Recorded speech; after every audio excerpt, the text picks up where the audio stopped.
2장 8절로 마지막까지 말씀입니다. 저하고 교독하도록 하겠습니다. 제가 먼저 읽겠습니다. 누가 철학과 헛된 속임수로 너희를 사로잡을까 주의하라. 이것은 사람의 전통과 세상의 초등 학문을 따름이요 그리스도를 따름이 아니니라. 그 안에는 신성의 모든 충만이 육체로 거하시고 너희도 그 안에서 충만하여졌으니 그는 모든 통치자와 권세의 머리시라. 또 그 안에서 너희가 손으로 하지 아니한 할례를 받았으니 곧 육의 몸을 벗는 것이요 그리스도의 할례니라. 너희가 침례로 그리스도와 함께 장사되고 또 죽은 자들 가운데서 그를 일으키신 하나님의 역사를 믿음으로 말미암아 그 안에서 함께 일으키심을 받았느니라. 또 범죄와 육체의 부활대로 죽었던 너희를 하나님이 그와 함께 살리시고 우리의 모든 죄를 사하시고 우리를 거스르고 불리하게 하는 법조문으로 쓴 증서를 지우시고 제하여 버리사 십자가에 못 박으시고 통치자들과 권세들을 무력화하여 드러내어 구경거리로 삼으시고 십자가로 그들을 이기셨느니라. 그러므로 먹고 마시는 것과 절기나 초하루나 안식일을 이유로 누구든지 너희를 비판하지 못하게 하라. 이것들은 장래 일의 그림자이나 몸은 그리스도의 것이니라. 아무도 꾸며낸 겸손과 천사 숭배를 이유로 너희를 정죄하지 못하게 하라. 그가 그 본 것에 의지하여 그 육신의 생각을 따라 헛되이 과장하고 머리를 붙들지 아니하는지라. 온 몸이 머리로 말미암아 마디와 힘줄로 공급함을 받고 연합하여 하나님이 자라게 하심으로 자라느니라. 너희가 세상의 초등 학문에서 그리스도와 함께 죽었거든 어찌하여 세상에 사는 것과 같이 규례에 순종하느냐. 곧 붙잡지도 말고 맛보지도 말고 만지지도 말라 하는 것이니 이 모든 것은 한때 쓰이고 없어지리라. 사람의 명령과 가르침을 따르느냐. 이런 것들은 자의적 숭배와 겸손과 몸을 괴롭게 하는 데는 지혜 있는 모양이나 오직 육체에 따르는 것을 금하는 데는 조금도 유익이 없느니라. 아멘. 여러분들 하루 동안도 무엇을 붙들고 사셨습니까? 무엇과 연합하여 여러분들이 하루를 살아오셨습니까? 우리는 항상 무언가를 붙잡고 살아가는 인생이죠. 어느 한순간도 그냥 있는 것이 아니죠. 완전히 정신줄이 놓여져 있지 않다면 우리는 무언가를 붙들고 무언가에 쫓겨 또 아니면 무언가를 쫓아서 살아가는 인생입니다. 그 하루하루가 더해져서 우리의 삶이 믿음의 삶이었는지 아니면은 믿음의 삶이 아닌 하나님을 대적하며 살아간 삶이었는지가 결정되어지는 거죠. 그래서 오늘 내가 하나님 앞에 믿음으로 살아가는 겁니다. 한 순간순간들을 하나님 앞에 믿음의 결단을 하고 하나님을 의지하여 하나님의 손을 붙들고 믿음으로 살아가는 그 삶을 살아갈 때에 우리의 믿음은 여호수아나 갈렙과 같이 온전하게 하나님을 쫓은 자가 되어지고 그런 자가 하나님의 약속을 가나안 땅의 약속을 받는 것과 같이 우리의 삶도 그렇게 되어질 줄로 믿습니다. 이 사도 바울은 골로새 교인들을 향하여서 그들에게 중요한 또 말씀을 이렇게 전하게 되어지죠. 그것은 이 모든 세상의 가르침에 대해서 너희들은 주의하라라고 하는 겁니다. 세상의 가르침이 유익이 없기 때문에 그렇죠. 세상의 가르침은 우리에게 잠시의 낙을 주기도 하고 우리를 매력적으로 그것을 끌어가기도 해요. 그러나 결과적으로 그것은 우리의 영혼에 유익이 없다라고 하는 겁니다. 그렇기 때문에 세상의 것들에 대해서 항상 우리는 주의하라는 거죠. 하나님의 말씀을 듣고 하나님과 교제하는 시간과 하나님을 예배하는 시간보다는 우리의 시간이 어디에 더 많이 노출되냐면 세상에 더 많이 노출되어져 있습니다. 그 만나는 사람들이 그리스도인들이요 또 주님을 잘 섬기는 성실한 또 신실한 그 믿음의 지체들 같으면은 우리가 좀 더 하나님의 말씀이나 하나님을 생각하고 하나님의 뜻을 우리가 찾으며 살아가는 시간들이 더 많아지겠지만은 그러나 대부분의 경우가 세상의 사람들 가운데 그런 사람들이 많지는 아니하죠. 그러다 보니 우리의 모든 생각도 우리의 사고도 또 우리의 행동도 세상 사람들을 닮아가는 경향이 더 많습니다. 그러기에 조심해야 되죠. 이 골로새 교회에 있는 교인들도 그런 세상의 영향들을 많이 받은 겁니다. 세상 사람들에 의해서 영향도 있지만은 또 세상의 것들을 가지고 아직도 버리지 못하여 살아가고 있는 사람들, 자칭 그리스도인이라고 하는 그러한 사람들에 의한 영향들도 있는 거죠. 그 영향들이 어떻게 보면 우리에게 더 많은 영향을 미칠지 모릅니다. 세상 사람들은 우리가 거리를 두고 대하죠. 그들은 우리와 같지 아니하고 생각이 다르고 그들의 사고가 다르고 그들의 행동이 다르고 그들의 가치관이 다르기 때문에 세상 사람들에 대해서는 우리가 거리를 두기 때문에 그들의 영향력은 우리에게 많이 들어오지 않습니다. 그렇죠. 물이 뭔가에 이렇게 침투하려면 가까이 가야지만 되죠. 그러나 거리를 두게 되어지면 아무리 물이 흡수성이 있어도 우리 흡수가 되어지지 아니하는 것처럼 그렇습니다. 그러나 그리스도인이라고 하는 그러한 삶을 살아가고 있는 사람들, 형식적으로 내가 하나님을 믿는다라고 하는 사람들의 경우는 우리가 이 무장 상태가 해제가 되어지는 경우들이 많습니다. 그러다 보니까 그들의 생각이 우리에게로 더 많이 쏠려오게 되어지고 밀고 들어오게 되어지는 경향들이 있게 되어지죠. 그래서 조심해야 된다는 겁니다. 이 사도 바울이 지금 얘기하고 있는 골로새 교인들을 향해서 말하고 있는 것도 그 교회 안에 있으면서 그 영향력을 점점 퍼뜨려가고 있는 이 사람들에 대한 부분들을 특별히 더 말하고 있는 거예요. 그 영향력에 빠져 들어가게 되어지면 헤어나오기가 참 쉽지 않습니다. 오늘날도 그렇잖아요. 이단들의 공격을 통하여, 이단들의 보섭을 통하여서 거기에 빠져버린 사람들이 나오기가 어려움과 같습니다. 참 빠져나오기가 굉장히 어렵습니다. 그처럼 지금 이들도 내가 지금 믿는 믿음이 이렇게 타락이 되어지고 또 훼손되어지게 되어지면 그것을 복구하기가 참 쉽지 않습니다. 그런 부분에서 특별히 사도 바울이 이 골로새 교회를 향하여서 말하고 있는 이 가르침에 대해서 우리가 더욱더 주의해야 합니다. 그러면 사도 바울이 무엇을 지금 그들에게 세상적인 가르침들이라고 말하고 있는가라고 하는 것을 우리가 한번 생각해 봐야 되죠. 첫 번째는 보면 거기에 8절에 이렇게 얘기합니다. 누가 철학과 헛된 속임수로 너희를 사로잡을까 주의하라 라고 얘기하죠. 철학과 헛된 속임수들로 너희를 사로잡을까 주의하라. 철학은 사실은 굉장히 좀 고도화된 것, 세상적인 부분에서는 가장 위의 그 지식이라고도 볼 수 있는 거죠. 많은 것들을 생각하며 사람들이 생각하고 하면서 돌출해내는 그런 이론들을 많이 가지고 있고 또 이 철학을 통해서 사람들은 많은 화법들을 그들은 구사하고 또 많은 사람들을 설득하는 일들을 행하기 때문에 그래서 이들의 철학과 그 말들을 통하여서 사람들은 속아 넘어가기 쉽다라고 하는 겁니다. 우리가 지난 시간에도 보았듯이 거기에 보면은 4절 말씀에 이렇게 나오고 있죠. 내가 이것들을 말하면 아무도 교묘한 말로 너희를 속이지 못하게 하려 함이라 라고 얘기해요. 교묘한 말이라고 얘기를 하죠. 이 교묘한 말은 사람들은 설득당하기 쉬운 말들이에요. 그러니까 설득력이 있는 거죠.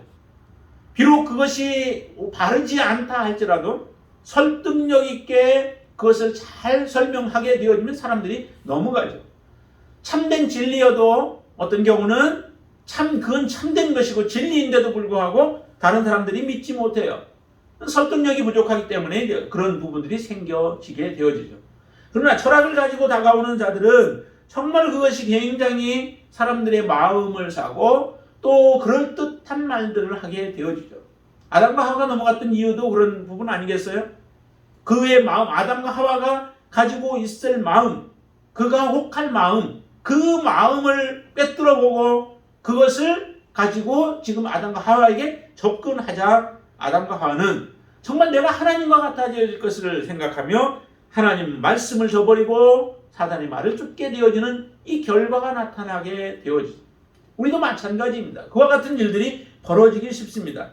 이 철학과 헛된 속임수라고 이렇게 표현하고 있는데 그것을 좀 더 거기에 보시면 이것은 사람의 전통과 세상의 초등학문을 따름이라 라고 얘기를 하죠. 그런데 그것은 그리스도를 따름이 아니라는 거예요. 그런 뜻해 보이는데 그게 참된 진리가 아니라는 겁니다. 주님께로 가까이 나아갈 수 없다는 거예요. 주님을 기쁘시게 할 수 없는 그러한 초등학문에 해당되어지는 것들이다. 그렇다고 저급한 것을 얘기한 게 아니에요. 초등학문이라고 해서 저급한 부분을 얘기하는 게 아니에요. 하나님의 예수 그리스도에 대한 지식에 비교하면은 그것은 저급한 것이지만 세상적인 사람들이 추구할 때는 정말 가장 고등한 부분의 어떤 학문을 가지고 접근하고 있는 부분들입니다. 그럴 때 너희들이 어떻게 해야 할 것이냐, 그것들을 주의하라는 거예요. 거기에 빠져들기 쉽다는 겁니다. 그래서 그것에 사로잡힐까 너희들이 주의하라라고 말씀하고 있는 겁니다. 여러분들은 이런 철학이나 헛된 속임수들에 우리가 많이 노출되어짐으로 인하여서 우리의 생각이 한번 사로잡히게 되어지면 그 사로잡힌 것들에 의해서 깨어지기가 참 어렵습니다. 세뇌라고 하죠. 한번 세뇌되어진 사람들은 그것에서 벗어나기가 어렵죠. 북한에서 살다가 내려온 사람들이나 이런 사람들 보면은 한국의 문화나 여러 가지 자기들이 지금 보아왔고 들어왔던 것들과 다른 모습을 많이 보면서도 그들이 가지고 있던 생각들이 금방 깨어지지 않습니다. 많은 부분들을 경험하고 겪고 그래야 나중에 그제서 자기들이 속았다라고 하는 것들을 깨닫게 되어지죠. 우리가 볼 때는 너무도 이게 분명한데 그런데도 그것을 받아들이지 못하는 거예요. 이렇게 철저하게 사단은 한번 장악하게 되어지면 그들이 그 생각에 사로잡혀 버리게 만들고 거기서 헤어나오지 못하게 만들기 때문에 우리는 정말 이 철학과 속임수들을 조심해야 되는 겁니다. 그리고 두 번째 우리가 조심해야 할 부분이 또 있는데요. 그것은 11절 말씀 한번 보시죠. 11절에 보시면 같이 한번 읽을까요? 또 그 안에서 너희가 손으로 하지 아니한 할례를 받았으니 곧 육의 몸을 벗는 것이요 그리스도의 할례니라 라고 얘기합니다.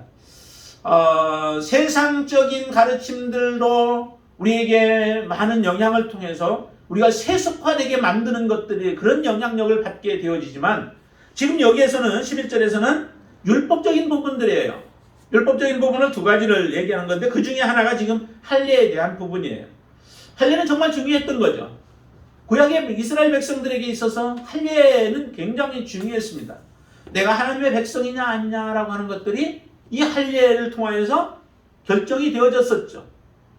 그래서 할례를 받은 사람은 하나님의 그 모임의 회중에 같이 동참하고 하나님의 은혜를 같이 경험하게 되어지지만 할례를 받지 못한 자들은 하나님의 은혜 가운데서 떨어진 자들이요 하나님의 은혜 가운데 들어올 수 없는 자들이었습니다.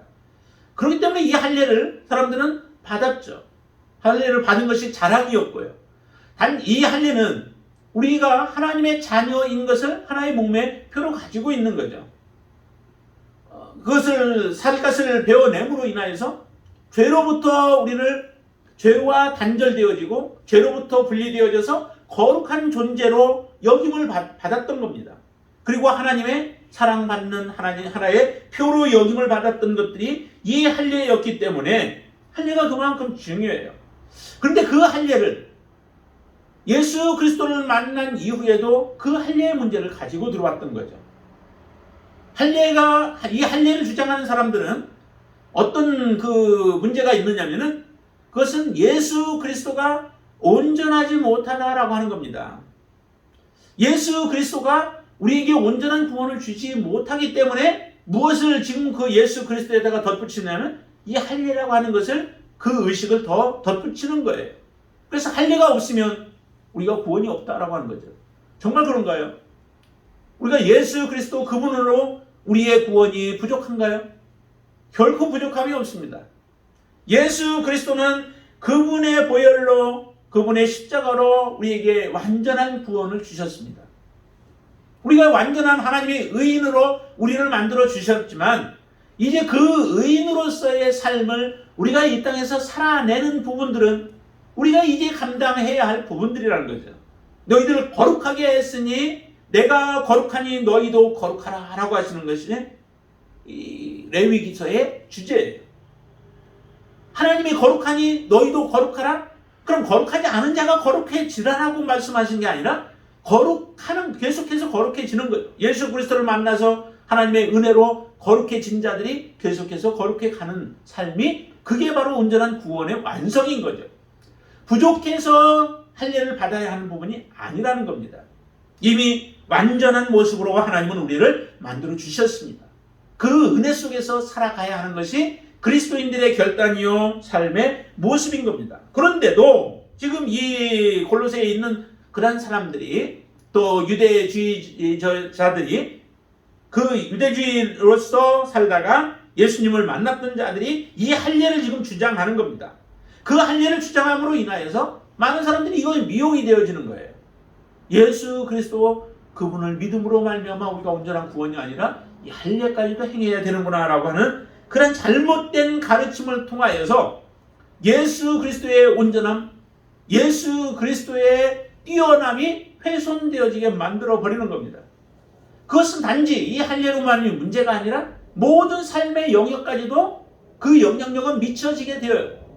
예수 그리스도가 온전하신 분이 아니라면 우리가 믿음으로 살아가는 가운데 많은 두려움과 염려와 근심들이 쌓일 수밖에 없는 거죠.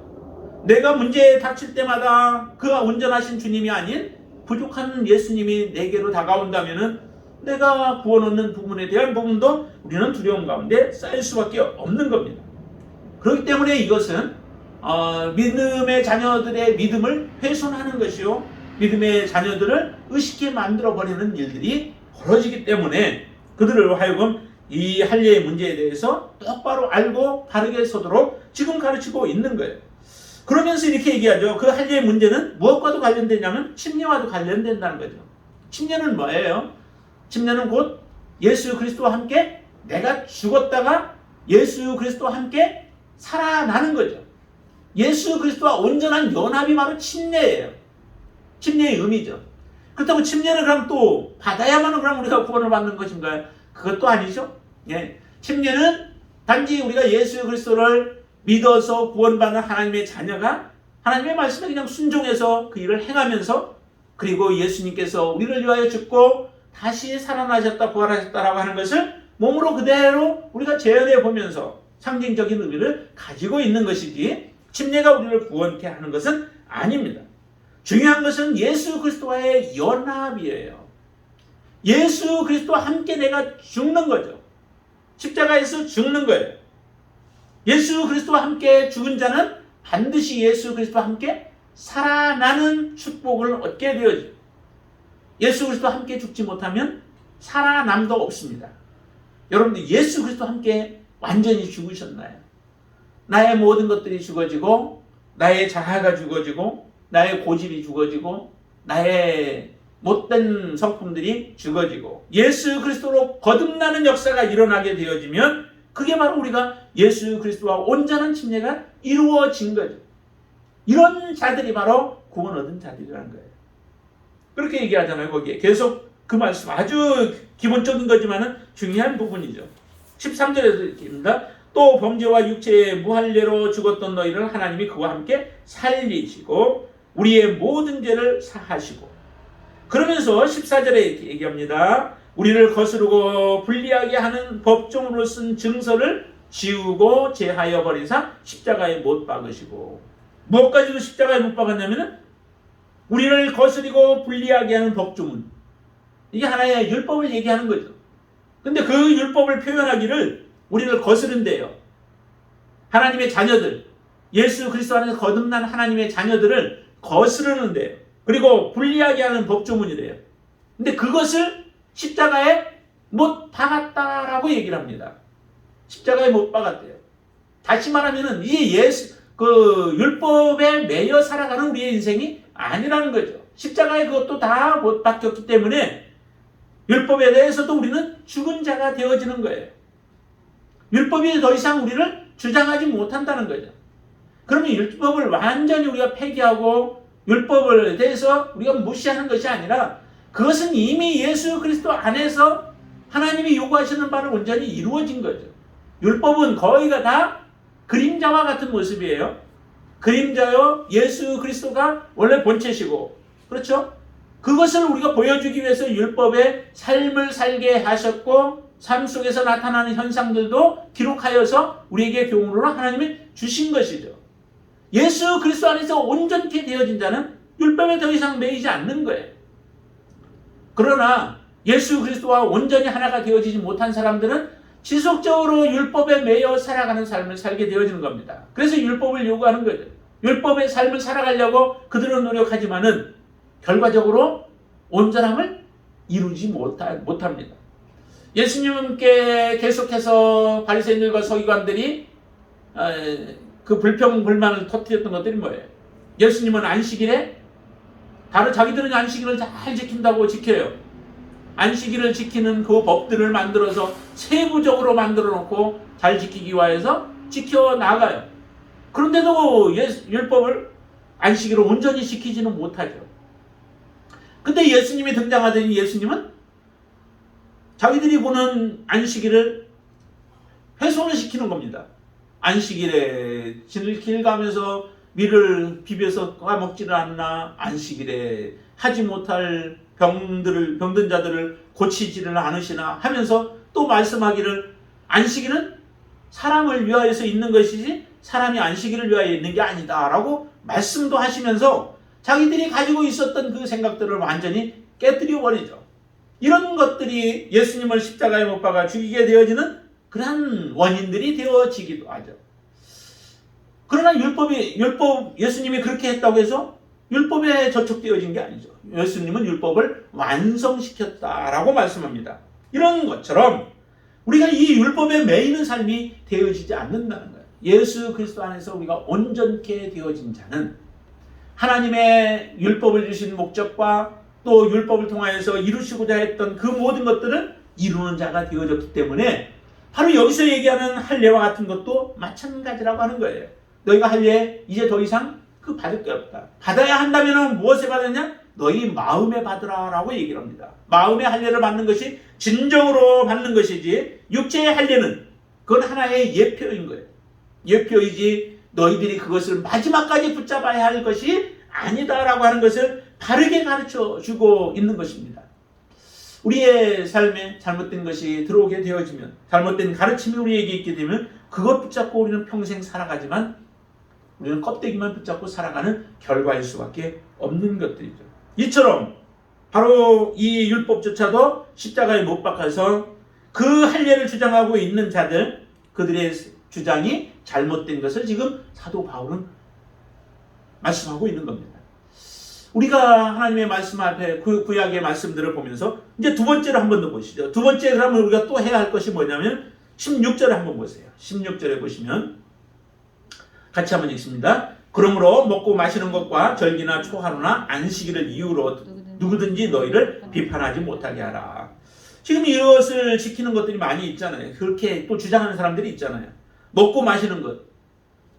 거기 율법 중에 그 예외 같은 경우는 이 먹고 마시는 부분에 대해서 굉장히 많이 얘기해요. 재물에 대한 부분을 굉장히 많이 얘기해요. 재물을 뭐예요? 정결한 재물을 우리가 하나님 앞에 드려야 된다라고 말씀하고 있죠. 정결한 재물을 드려야 돼요. 그럼 정결한 것이 무엇이냐?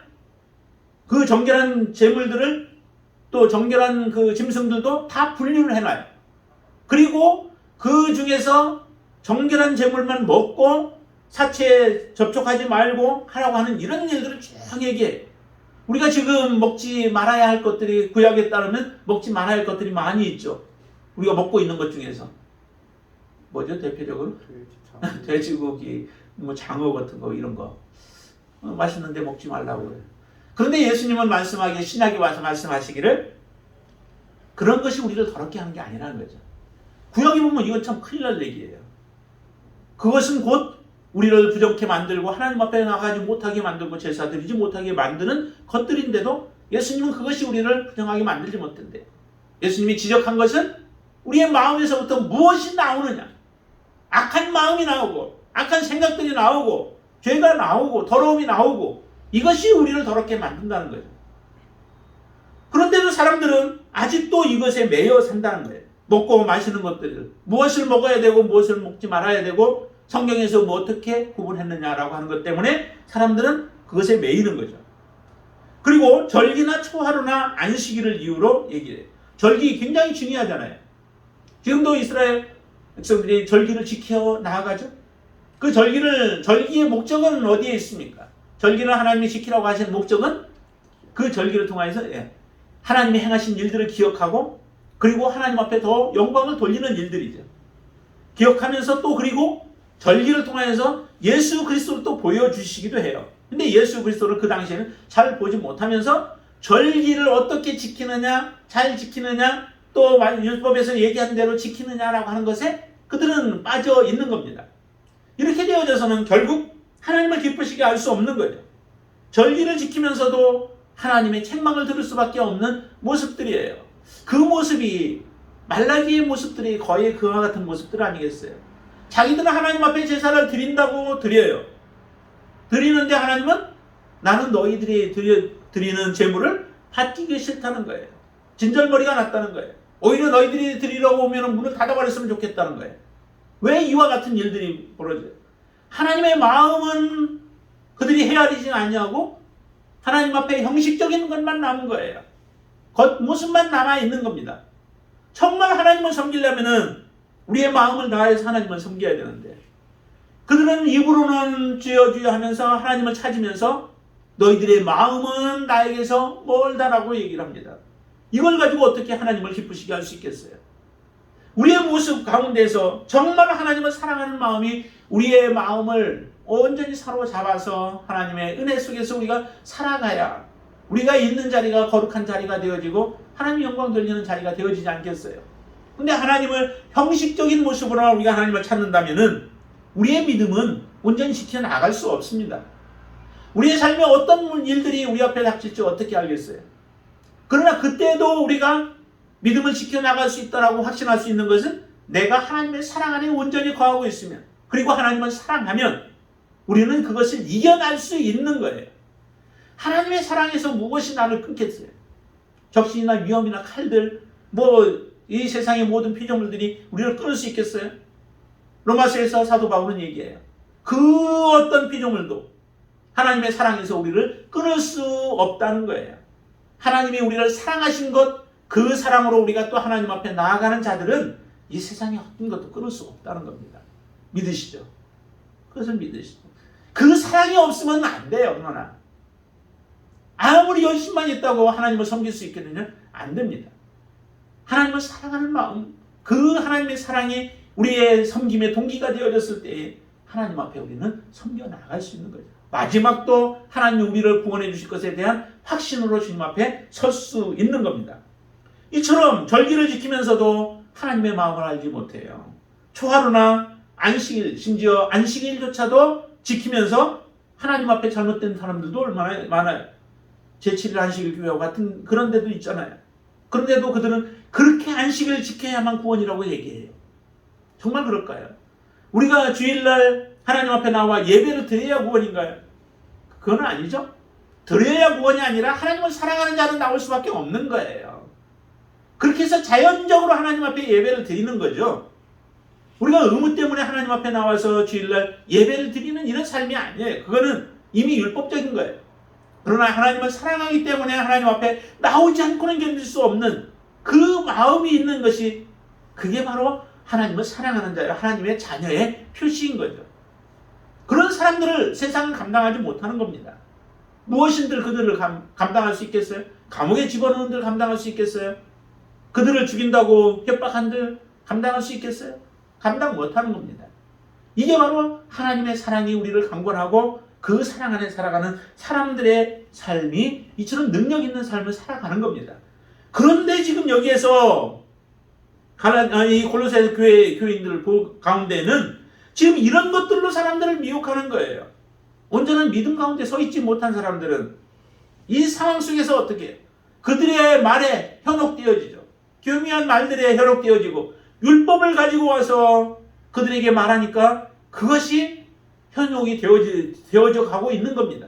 그것을 두려워해서 지금 사도 바울이 지금 골로새 교인들을 향하여 지금 깨닫게 하고 또 그들을 책망하고 있는 부분들이에요.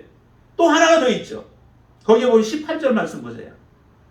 18절 같이 한번 읽습니다. 아무도 꾸며낸 겸손과 천사 숭배를 이유로 너희를 정죄하지 못하게 하라. 그가 그 본 것에 의지하여 그 육신의 생각을 따라 헛되이 과장하고 그러죠. 여기 보니까 천사 숭배에 대한 부분이에요. 그러니까 뭔가를 본 거죠. 천사는 영적인 존재 아니에요. 천사를 본 거예요. 천사를 봤는데 그 본 것을 가지고 사람들에게 이제 천사 숭배에 대한 하나의 신앙으로 지금 만들어 가는 겁니다. 만들기 위해서 뭐까지 했냐면은 꾸며낸 겸손이라고 이렇게 표현하고 있죠. 꾸며낸 거예요. 다시 말하면은 내가 너무 부족해서 하나님 앞에 나아갈 수 없다는 거예요. 나와 하나님 사이에 다리를 놓을 수 있는 그 누군가가 필요한데 그게 바로 천사다라고 얘기를 하는 거죠.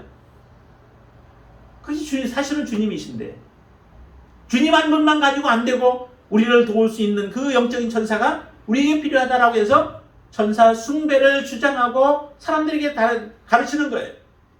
천사를 보지 못한 사람들은 그들의 말에 참 넘어가기 쉽지 않습니까? 내가 무언가를 꿈을 통해서 계시를 받았고 내가 또 기도하는 중에 환상을 통해서 천사를 만났고 내가 영적인 체험들을 했다라고 하면은 그렇게 체험하지 못한 사람들은 쉽게 넘어지기 쉽습니다. 신천지에 많이 넘어갔던 이유들이 뭐예요? 몇 사람들이 같이 꾸며가지고 그 사람에 대해서 기도하면서 무슨 뭐 꿈에서 이렇게 봤다 얘기하면서 서로 맞춰가잖아요. 그러니까 일반적으로 그냥 신앙생활 주일날만 왔다 갔다 했던 사람들은 하나님 말씀에 대한 부분들이나 이런 것들도 잘 알지 못하면서 또 그들은 굉장히 신령한 사람들로 보여지고 그들이 믿음 있는 사람들로 보여지고 영적인 사람으로 보여지니까 그들의 말에 그냥 나의 영혼을 그대로 맡겨버리는 거예요. 그들이 요구하는 대로 이제 따라가면서 거짓을 말해도 거짓인 줄도 모르고 그대로 따라가게 되어지는 이런 우를 범하게 되어지죠. 그런데 그 본 것에 그 정도만 얘기하는 게 아니라 거기에 이제 자기의 생각까지도 덧붙여서 이야기를 하다 보니까 결국 우리의 영혼을 그들에게 팔아버리는 일들이 생겨지게 되어집니다. 그로 인해서 나타나는 것들이 뭐냐면 예수 그리스도를 붙들지 못하게 만들어요. 19절에 이렇게 말씀합니다. 한번 보시죠. 머리를 들지 아니하는지라 온몸이 머리로 말미암아 마디와 힘줄로 공급함을 받고 연합하여 하나님이 자라게 하심으로 자라느니라. 그렇죠? 머리를 붙들지 아니한대요. 교회의 머리가 누구세요? 예수 그리스도시죠. 예수님의 머리이시면은 그분께 우리는 붙어 있어서 그분의 공급으로 우리는 살아가야 되는 겁니다. 천사를 숭배하게 만들고 또한 안식과 이런 절기들을 강조하면서 그것에 사람들을 매이게 만들고 할례를 그들이 쫓게 만들고 세상의 철학들이나 이런 것들로 그들을 속여 놓음으로 인하여서 예수 그리스도 정작 붙들어야 하는 예수 그리스도 그분을 붙들지 못하는 거예요. 그분을 붙들지 못하게 만들어버리는 겁니다. 그러니 어떻게 자라갈 수 있겠어요? 온전한 믿음 가운데 어떻게 설 수 있겠습니까? 그들이 결국에는 그들의 믿음은 무너질 수밖에 없는 거예요. 그래서 사도 바울이 정말로 이 부분들에 대해서 말씀을 하는 겁니다. 바르게 그들을 세우기 위해서. 왜 우리가 그럼 예수 그리스도만 붙잡아야 하는가? 왜 예수 그리스도만 의지해야 하는가? 그것은 10절 말씀이 이렇게 얘기합니다. 9절 말씀 한번 보시죠. 9절과 10절을 같이 한번 보시죠. 그 안에는 신성의 모든 충만이 육체로 거하시고 너희도 그 안에서 충만하여졌으니 그는 모든 통치자와 권세의 머리시라 라고 얘기를 하죠. 예수 그리스도 안에는 신성의 모든 충만이 그 안에 정말 육체로 거하신대요. 우리가 2장 3절에서는 그랬죠. 그 안에는 지혜와 지식의 모든 보화가 감추어져 있다고. 예수 그리스도 안에 모든 것이 다 있는데 우리는 예수 그리스도가 아닌 그 곁에 있는 것들을 붙잡음으로 인하여 결국 예수 그리스도를 놓쳐버리는 일들이 일어나지 않도록 하기 위해서 지금 말씀하고 있는 것이죠. 우리가 정말 예수 그리스도 그분 안에 신성의 모든 충만이 육체로 거하시는 그 예수 그리스도. 그래서 예수님은 이 신성이 충만한 가운데 있었기 때문에 십자가의 길을 걸어가시기도 하셨고 마지막 자기의 영혼을 다 내어놓기까지 하나님을 신뢰하며 그 믿음의 삶을 살았습니다. 근데 그 삶이 예수 그리스도 그분에게만 있는 게 아니라 예수 그리스도를 머리로 두고 또 살아가는 사람들, 그 모든 사람들에게도 동일하게 예수 그리스도의 신성의 충만함이 그들 안에 있는 거예요. 그래서 예수 그리스도와 연합하라고 하는 거죠. 예수 그리스도가 별 볼 일 없다면 굳이 그분과 우리가 연합해야 할 이유가 무엇이 있겠습니까? 예수 그리스도와는 우리가 철저하게 연합되어져야 해요. 그럴 때에 우리의 삶도 예수 그리스도의 삶과 같이 능력 있는 삶이요, 거룩한 삶이요, 하나님께서 원하시는 삶을 살아갈 수 있는 능력 있는 삶을 살아갈 수 있도록 우리를 인도해 주시는 겁니다. 사람들은 이렇게 세상 소등 학문을 붙잡아 그것을 의지하면서 살아가면서 이렇게 얘기를 해요.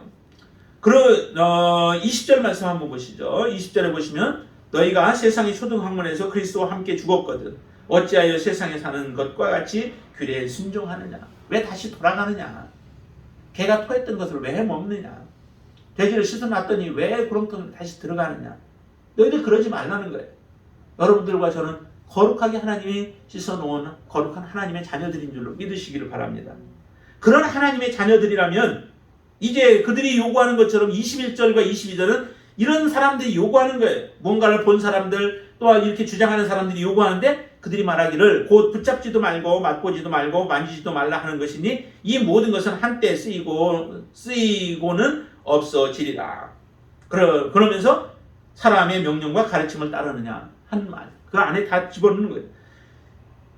그들이 지금 주장하는 것들은 단지 잠깐 있다가 없어지는 것들이라는 거예요. 그것을 붙잡고서 그게 전부인 것처럼 가르치고 있는 이 잘못된 가르침을 너희들은 따라가지 말라. 오직 예수 그리스도 그분만 붙잡아라. 왜 그런지 23절을 한 번 더 보시죠. 23절에 보시면 이런 것들은 자의적 숭배와 겸손과 몸을 괴롭게 하는 데는 지혜 있는 모양이나 오직 육체를 따르는 것을 금하는 데는 조금도 유익이 없다. 이 말은 뭔 얘기예요? 비록 조금 살아가는 데는 조금 유익한 부분이 있다는 거예요. 이렇게 절제하고 또 금욕하고 그러면서 살아가는 부분들이 조금 유익은 되지만은 그러나 오직 육체에 따르는 것을 금하는 데는 조금도 유익이 없다. 이 말은 우리의 경건의 삶에는 도움이 되지 못한다는 거예요. 하나님을 진실로 믿고 믿음으로 살아가는 자들에게는 그게 하나도 도움이 되지 못하는 것들이라는 거예요. 그것을 요구한다고 가르친다고 주장한다고 거기에 미혹되지 말라.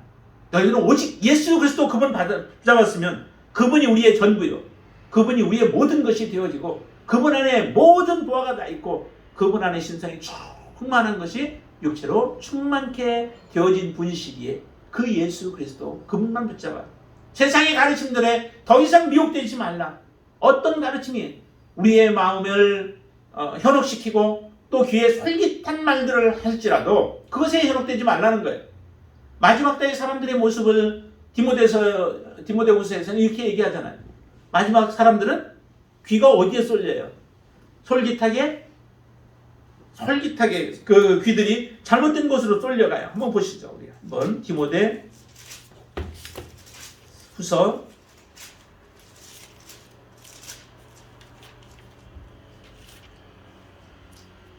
4장 1절부터 한번 보실까요? 저기부터 3절부터 한번 보실까요? 3절. 때가 이르리니 같이 읽습니다. 때가 이르리니 사람이 바른 교훈을 받지 아니하며 귀가 가려워서 자기의 사욕을 따를 스승을 많이 두고 또 그 귀를 진리에서 돌이켜 허탄한 이야기를 따르리라. 그러나 너는 모든 일에 신중하고 고난을 받으며 전도자의 일을 하며 내 직무를 지켜라 라고 말씀하죠. 바른 교훈을 싫어한대요. 받지 아니한대요. 바른 교훈, 자기들이 이미 다른 것들을 가지고 있죠. 그러다 보니까 귀가 가려워서 자기의 사욕을 따를 스승을 많이 두었대요. 한 사람이 아니라 그것도 많이 두었대요. 그리고 그 귀를 진리에서 돌이켜서 허탄한 이야기들, 허무한 것들이죠.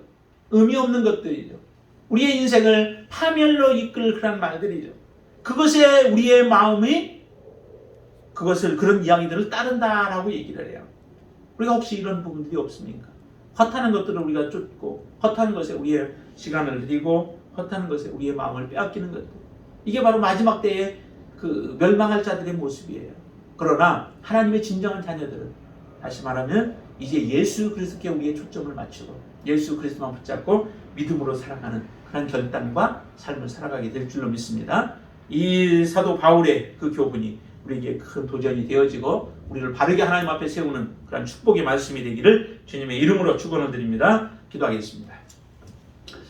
할렐루야. 주님을 찬양합니다. 우리의 연약한 부분들 정말 많이 있었으나 하나님께서 우리를 온전케 하셨사오니 이제 하나님 더 이상 우리가 연약한 자로 우리가 하나님 앞에 합리화시키며 서 있는 자가 아니라 하나님의 말씀처럼 우리는 거룩한 가운데 서고 선한 것을 우리가 추구하고 하나님과 함께 우리가 믿음으로 주님을 섬기는 자가 되어지게 역사하여 주시옵소서. 더 이상 세상의 여러 가지 말들과 또 가르침과 유혹에 넘어가지 않게 하여 주시고 오직 예수 그리스도의 가르침을 듣게 하여 주시옵소서. 내 안에서 예수 그리스도만 드러나게 하여 주시옵소서. 주님으로 인하여 기뻐하게 하여 주시고 주님으로 인하여 다시 한번 우리가 능력 있는 삶을 살아가도록 역사하여 주시옵소서. 아버지 하나님, 지금 이 시대 가운데서도 아버지여 율법으로 사람들을 현혹하는 자들이 있습니다. 아버지, 또 사람들 보고 듣는 것들로 인하여 영적인 부분들에 의하여 우리를 미혹하는 자들이 있습니다. 하나님, 어떤 모양으로 우리에게 다가올지라도 분별할 수 있는 지혜를 하나님 우리에게 허락하여 주시어서 넘어가지 않게 하여 주시고 바른 말씀 위에 서서 하나님의 자녀로서 온전하게 설 수 있는 은혜를 허락하여 주시옵소서. 우리 성도들 하나님께서 믿음의 믿음을 더해 주시옵소서. 하나님 분별의 지혜를 주셔서 하나님 앞에 이 시간 마지막 시대에 우리가 어떻게 하나님 앞에 바르게 서야 할지를 알게 하여 주시고 우리의 길을 진리의 길을 기울이게 하여 주시옵소서. 하나님을 보게 하여 주시옵소서. 하나님의 은혜 가운데 날마다 살게 하여 주시옵소서. 연약한 믿음을 세워주셔서 하나님 앞에 다시 한번 귀하게 사명에 쓰임받는 하나님의 자녀들로 세워주시기를 원합니다. 우리 공동체가 주님 앞에 온전한 모습으로 서게 하여 주시고 하나님의 뜻을 이루어가는 공동체로 주님 역사하여 주시옵소서. 주님, 우리의 가정들을 하나님이 지켜주시기를 원합니다. 믿음의 가정이요 주님이 주인 되시는 귀한 가정으로 삼고 살게 하여 주시옵소서. 연약한 자들 가운데 하나님이 특별히 육신의 연약함들을 강하게 하여 주시고 영적으로 충만한 은혜를 주셔서 영으로 지배를 받게 하여 주셔서 우리의 육체가 주님의 말씀 앞에 복종하고 두렵고 떨림으로 주님 구원을 이루어가고 하나님의 온전한 사랑으로 우리가 충만케 되어지는 역사가 일어나도록 도와주시옵소서. 예수님의 이름으로 간절히 기도드리옵나이다. 아멘.